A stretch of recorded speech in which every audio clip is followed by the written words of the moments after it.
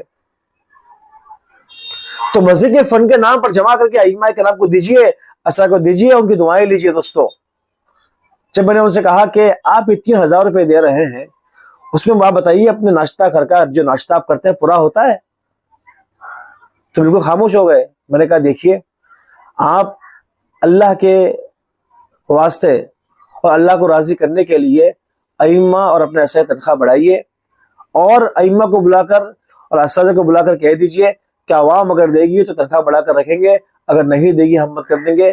میں آپ کو اس بات کا بھروسہ دیتا ہوں کہ عوام کبھی بھی پیسہ نہیں روکے گی بلکہ بڑھا کر دے گی، اور کہہ دیجیے کہ عوام نہیں دے گی ہم تنخواہ دوبارہ 3000 کر دیں گے۔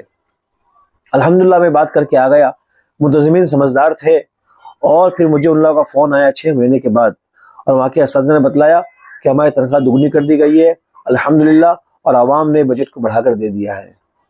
عوام نے ہاتھ نہیں روکا۔ تمام منتظمین اور ٹرسٹیوں سے میری درخواست ہے کہ اپنے ائمہ کرام اور مدرسین کی آپ فکر کریں۔ اگر بیمار ہو جائے تو اپنے شرائط میں لکھے اگر یہ مرض آپ کو آئے گا تو ہم آپ کو جو ہے کہ اتنا علاج کے لیے خرچ دیں گے، اور جب عوام سے وصول کرے تو ساری باتیں سامنے رکھ کر وصول کرے۔ اور عوام تو بالکل آپ پر بھروسہ کرتی ہے، اور ائمہ کو دینے میں کبھی بھی کوئی منع تھوڑی کرے گا۔ بیمار ہے تو کہاں سے خرچہ پورا کرے گا بیچارہ؟ یہ کہاں سے دے گا؟ اچھا جب بوڑھا ہو جاتا ہے، ابھی کسی کام کا نہیں رہا بیچارہ، اب یہ اس کے بچے بھی جو ہے کہ چھوٹے چھوٹے ہیں یا بچے بالکل نہیں ہیں، تو کہاں خرچ آپ کو لے گا؟ آپ نماز پڑھا سکتے نہیں ہے تو بیاسے فارغ ہو جائے۔ ایک جگہ سے میرے پاس سوال آیا، اور کہا کہ امام صاحب جو کہ ان کی عمر تقریباً 60 سال 62 سال ہو گئی ہے، اب قرآن کریم جو ہے کہ ڈھنگ سے پڑھ سکتے نہیں ہے، مخارج نکال سکتے نہیں ہے، تو ہم نے کسی جوان امام کو رکھا ہے، امام صاحب کو ہم فارغ کر رہے ہیں تو وہ منع کر رہے ہیں کہ ابھی جا کر کہاں کیا کروں گا میں، اس عمر مجھے کون کام دے گا؟ تو میں نے کہا کہ امام صاحب کی بات اپنی جگہ پر بجا ہے، اس امام صاحب کو مسجد میں کوئی اور کام دے دیا جائے، دیکھنے کا کام دے دیا جائے، یا جو سری نمازیں ہیں ان کو پڑھانے دے دی جائے۔ اپنے امام رکھے، جوان امام کو جو یہی نماز پڑھائے، اور جب امام صاحب کی ہمت ہے، طاقت ہے، وہ مسجد میں آتے رہے اور دیکھ بھال کرے، اور دیکھ بھال کرنے کی بنیاد پر امام صاحب کو آپ جو نوازتے رہے۔ آپ دنیاوی جو آفیسز ہوتی ہے اور وہاں پینشن کا معاملہ ہوتا ہے اور پی ایف کا معاملہ ہوتا ہے، ہمارے یہاں چیزیں کوئی ہے ہی نہیں، تو امام کیا بڑھاپے میں امام کرے گا کیا؟ تو اگر ہم دل پر لیں گے دوستو تو ہم سب کچھ کر سکتے ہیں، اگر دل پر نہیں لیں گے تو بہانے ہزارے دوستو۔ تو میری آپ لوگوں سے درخواست ہے کہ اپنے ائمہ کو اور اپنے مدرسین کو اتنی تنخواہ دیں کہ اپنا گھر کا پورا خرچ کرنے کے بعد کچھ رقم پس انداز کر پائیں کہ وقت ضرورت ان کو وقت کام آئے، کوئی علاج کا بیماری کا خرچہ آ جائے تو اٹھا سکے، ان کو باہر کہیں جانا ہو، گاؤں جانا ہو، کسی اور جگہ جو ہے کہ جانا ہو تو اس پہ سے خرچ کر سکے۔ ہم اس آس پر نہیں چھوڑ سکتے کہ لوگ ان کو دیتے ہیں اس لیے ہم نہیں دیتے۔ لوگ تو اپنی ذمہ داری پوری کر رہے ہیں، مگر ہم نے کتنی ذمہ داری پوری کی منتظمین ہوتے ہوئے؟ اور جو دینے والے ہوتے ہیں ہمیشہ نہیں دیتے، ان کے بھی حالات بہت سارے بدلتے رہتے ہیں۔ اور میں نے پہلے کہا کہ امام اپنی ذات کے لیے نہیں مانگ سکتا، لیکن آپ مسجد کے فنڈ پر مانگ کر بالکل دے سکتے ہیں، اور دے ہی رہے ہیں، تو رنگ و روگوں پر خرچ کر سکتے ہیں دوستو۔ تو ائمہ اور اساتذہ کی ان کے پوری ضروریات کی آپ خبر رکھیں، ورنہ عند اللہ آپ لوگ جواب دہ ہوں گے۔ آخر میں ایک بات کہہ کر اپنی بات ختم کروں، شاید میری آواز بھی اونچی ہو گئی میری بات کرتے ہوئے، اور آپ لوگ اس بات کو محسوس ہوا ہوگا کہ میں جلدی جو ہے کہ اس قدر جو ہے کہ چیخ کر بات نہیں کرتا، لیکن اس طرح کے سوالات ہمارے پاس آتے ہیں تو دل روتا ہے کہ کس طرح ان کو سمجھایا جائے۔ کل میرے پاس ایک سوال آیا کہ ہمارے امام صاحب جو ہے کہ بالکل لاچار بیمار ہو گئے ہیں، اور مسجد کے پاس 10 لاکھ کا فنڈ رکھا ہوا ہے، تو ہم امام صاحب کا خرچہ اس سے کر سکتے ہیں کہ نہیں کر سکتے؟ بعض لوگ کہتے ہیں کہ کریں، بعض لوگ کہتے ہیں کہ نہیں کر سکتے۔ تو اگر آپ کا کوئی معاہدہ امام صاحب سے نہیں ہوا ہے اور رقم صرف مسجد کے خرچ کے لیے ہے، تو میں نے ان سے کہا کہ باہر سے لوگوں سے چندہ کر کے آپ امام صاحب کا علاج کروائیں۔ امام صاحب مانگنے جائیں گے تو کوئی دے کوئی نہ دے کچھ پتہ ہے، امام صاحب خود اپنے لیے نہیں مانگ سکتے، لیکن آپ امام صاحب کے لیے مانگ سکتے ہیں۔ اور آئندہ مسجد کے اصول بنائیے کہ امام صاحب بیمار ہوں گے تو ہماری ذمہ داری ہوگی کہ ان کا علاج کروائیں، تاکہ یہ مارے نہ پھرے۔